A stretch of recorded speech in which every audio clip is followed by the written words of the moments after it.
If you I'm want not to the be a hero, No Tommy, one's the hero. Fucking We've got there's no Lamando. fucking- you want to be a hero, Tommy, then die like one!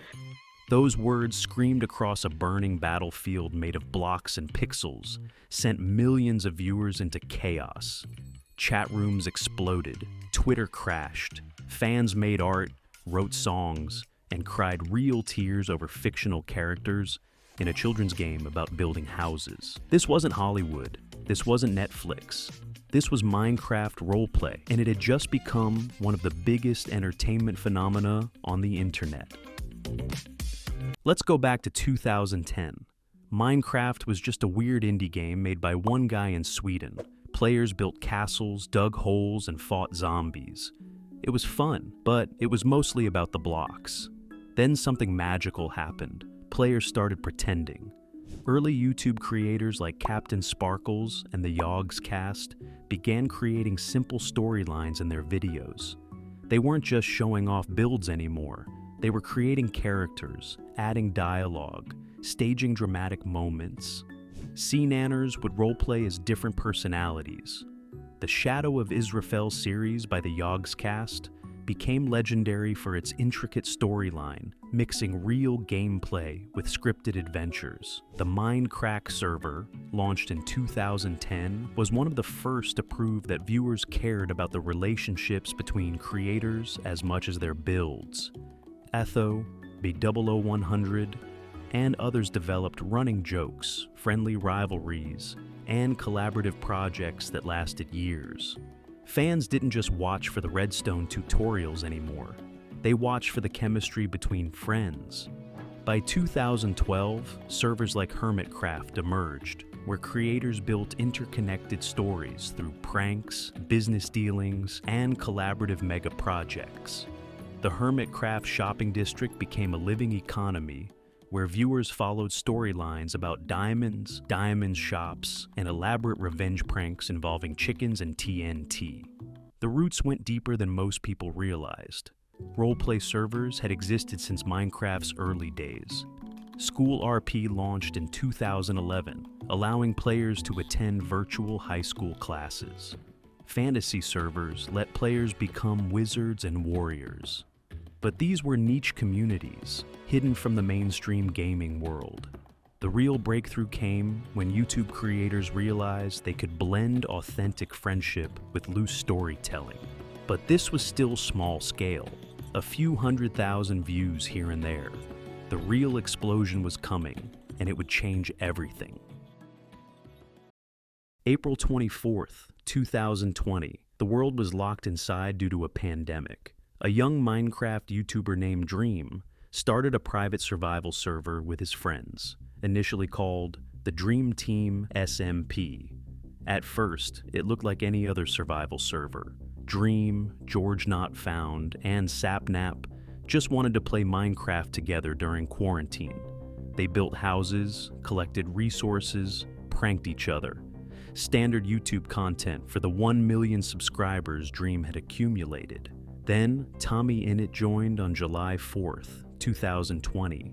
Then, Wilbur Soot. Then, Tubbo. The first major conflict emerged almost accidentally. Tommy built a house near Punk's lemon tree, sparking the first war of the Dream SMP between Tommy and Punk. What started as neighbor drama escalated when Sapnap joined Tommy's side. They killed Punk. Punk retaliated. The server had its first taste of manufactured drama.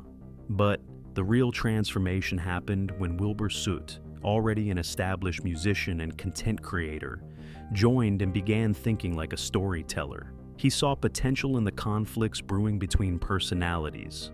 Dream was naturally competitive and controlling. Tommy was loud and charismatic, but impulsive. The dynamics were perfect for drama.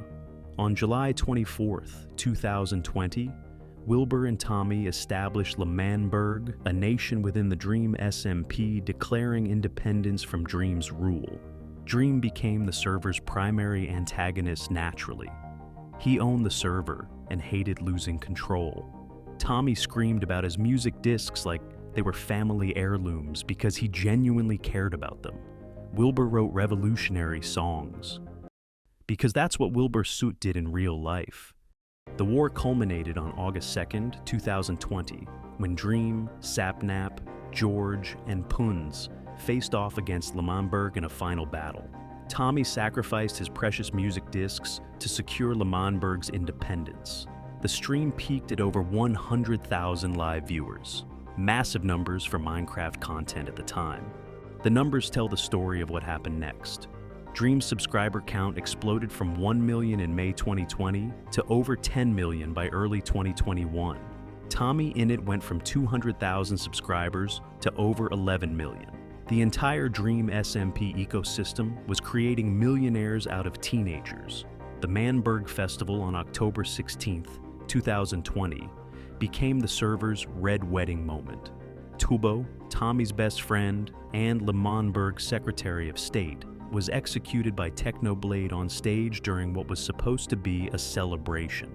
The betrayal was planned by the creators, but the emotions were real. Tommy's scream of "Tubbo" became an instant meme and cultural touchstone. Technoblade's entrance changed everything again. When he delivered his famous "I choose blood" speech before destroying L'Manberg with withers, over 650,000 people watched live on Twitch. The stream broke records for Minecraft content. Then he got exiled. Fan communities exploded across every platform. The subreddit r/Dream SMP grew to over 200,000 members. Twitter hashtags like #Dream, SMP, and DSMP regularly trended worldwide. Fan artists created thousands of pieces humanizing the Minecraft characters. Animators spent hundreds of hours creating movie-quality animations of key moments. The musical community embraced the server's themes. Your L'Manberg by Wilbur Soot became an unofficial anthem. Derevicat and CG5 created entire albums inspired by server lore. Success brought scrutiny. Dream's rise coincided with controversies that revealed the human cost of internet fame. His speedrunning cheating scandal in late 2020 divided the community, but also demonstrated the parasocial relationships fans had formed.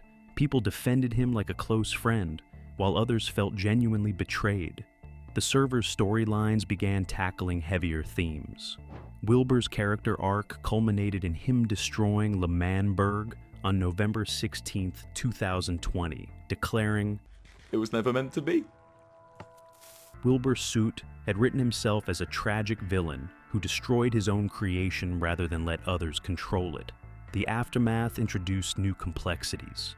The Vengeance era saw Tommy Innit and Technoblade form an unlikely alliance, with Tommy seeking revenge on L'Manberg, while Technoblade plotted his own destruction of government. The prison arc beginning in 2021 pushed boundaries further. Dream's character was imprisoned in Pandora's vault. Critics worried about the impact on young audiences, while fans praised the mature storytelling. Technoblade's cancer diagnosis in August 2021 brought real-world tragedy into the fictional universe. His announcement video, "Where I've Been," became one of the most watched videos in Minecraft history. When he passed away in June 2022, millions of fans mourned not just a content creator, but a character whose catchphrase, "Technoblade never dies," had become a philosophical statement about legacy and impact. I need to be honest with you. I was skeptical at first. When my younger brother started talking about Dream and Tommy like they were real people, I didn't get it. When he'd get excited about someone losing their canon lives in Minecraft, I thought it was silly. Then I watched the Doomsday stream. I watched Technoblade and Dream destroy L'Manberg with withers, while Tubbo and Tommy desperately tried to save their home. I watched Filza, playing the role of Wilbur's father, stand among the ruins of his son's nation. I heard the genuine emotion in their voices as years of friendship and storytelling came crashing down. That's when I understood. This wasn't about the blocks. It was about the people behind them. It was about friendship, betrayal, growing up, and the stories we tell ourselves to make sense of the world. The community became a support system. When Technoblade announced his cancer diagnosis, fans raised millions for charity. When he died, the grief was real and collective. These weren't just viewers and creators. They were a chosen family processing life together through Minecraft. Minecraft roleplay taught me that the medium doesn't matter. Shakespeare wrote plays. Dickens wrote novels. Our generation writes stories in Minecraft. The blocks are just the stage. The real magic happens in the connections between people, the emotions we share, and the stories that help us understand ourselves.